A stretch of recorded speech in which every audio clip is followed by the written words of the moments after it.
Assalamualaikum warahmatullahi wabarakatuh. Halo semuanya, perkenalkan nama saya Angelika Puspasari. Jadi di sini saya akan memberikan tutorial bagaimana sih caranya uji korelasi sederhana, uji korelasi Pearson menggunakan SPSS. Baik, untuk judul penelitian saya sendiri, saya menggunakan judul korelasi antara persepsi harga dan keputusan pembelian BBM jenis Pertalite pada mahasiswa. Baik, yang pertama kita bahas ya ini mengenai uji prasyarat analisis. Ada beberapa yang harus kita perhatikan sebelum melakukan uji korelasi, yaitu yang pertama ada tingkat pengukuran. Jadi kedua variabel itu harus diukur pada interval atau tingkat rasio jika ingin melakukan uji korelasi Pearson. Nah, selanjutnya, untuk saya sendiri sih, saya menggunakan tingkat rasio atau skala, lebih tepatnya menggunakan skala Likert, sehingga saya melakukan uji korelasi Pearson. Nah, selanjutnya yang perlu kita perhatikan yaitu mengenai normalitas. Jadi kedua variabel itu harus berdistribusi secara normal. Nah, untuk uji normalitas sendiri tidak akan saya berikan tutorialnya di SPSS karena tidak cukup waktunya. Jadi saya akan melakukan interpretasi datanya.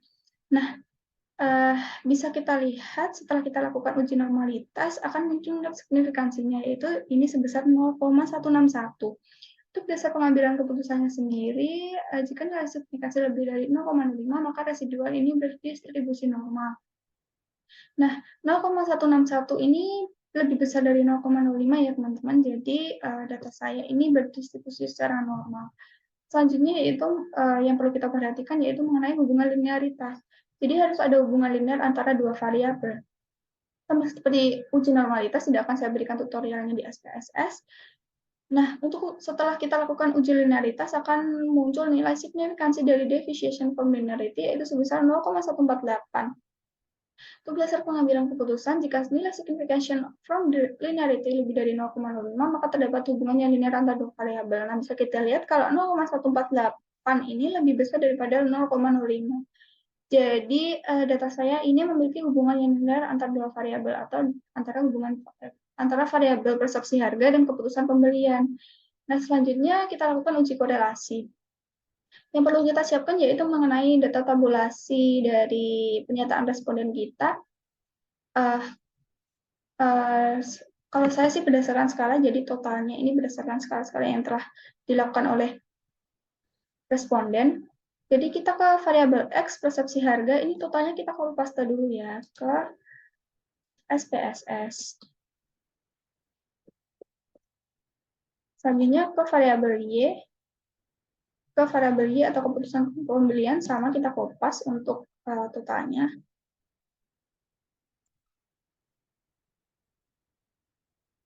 Nah, setelah itu kita ke variabel view. Ini kita ganti dengan X. Ini kita ganti dengan Y. Jadinya untuk labelnya saya ganti dengan persepsi harga. Ini sesuai dengan nama dari variabel kalian ya. Kalau variabel X saya persepsi harga, variabel Y keputusan. Sebenarnya untuk desimal ini nolkan saja karena kita menggunakan rasio atau tidak ada desimal. Selanjutnya kita kembali ke data view, kita ke tab analyze untuk melakukan uji korelasi. Kita ke correlate, terus ke bivariate. Nah, kita pindahkan semuanya ke kanan ya, ke tab variabel. Selanjutnya kita perhatikan di correlation coefficient. Di sini Pearson ini harus tercentang ya, kita pastikan. Karena saya melakukan uji korelasi Pearson. Selanjutnya untuk test of significance, ini ada two-tail atau one-tail. Saya memilih two-tail karena saya belum mengetahui arah daripada korelasi saya. Selanjutnya kita ke OK. Nah, setelah itu muncul nilai korelasinya, kita lakukan interpretasi datanya. Untuk yang pertama, untuk menentukan hubungan signifikansi antara dua variabel, bisa kita lihat dari nilai signifikansi, yaitu di sini ya. Nah, ini kita dapatkan nilai signifikansinya yaitu sebesar 0,000. Nah, untuk dasar pengambilan keputusan, jika nilai signifikansi kurang dari 0,05, maka berkorelasi. Nah, ini 0,00 ini kurang dari 0,05. Jadi, kedua variabel saya ini memiliki korelasi, atau bisa menggunakan nilai Pearson correlation. Nah, kita dapatkan di sini nilai persen korelasinya yaitu sebesar 0,808. Kita bandingkan dengan R tabel. R tabel itu dapat dari sini. Kayak dari sini. Nah, yang pertama yang perlu kita ketahui yaitu DF. DF itu dari jumlah sampel. Untuk sampel saya sendiri, saya mendapatkan sampel 46 dikurangi dengan 22 ini dari jumlah variabel. Jadi untuk nilai DS saya itu 44, lalu kita lihat dari tingkat signifikansi dari uji dua arah, karena saya menggunakan uji dua arah, jadi di sini saya dilihat di sini ya teman-teman. Untuk taraf signifikansinya saya menggunakan 0,05. Jadi kita lihat di sini jika DF-nya 44, taraf signifikansi 0,05, kita dapatkan nilai R tabelnya yaitu sebesar 0,2907. Nah, kita bandingkan. Di sini nilai persen korelasinya 0,808 dan nilai R tabelnya 0,2907. Jadi kedua variabel ini berhubungan karena persen korelasinya lebih dari R tabel. Selanjutnya untuk kita lihat dari ini ya, interval koefisien korelasi.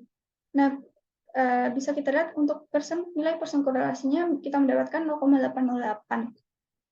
Nah, untuk nilai itu berada pada interval ini ya teman-teman. Jadi untuk data saya ini memiliki korelasi yang sangat kuat antara variabel.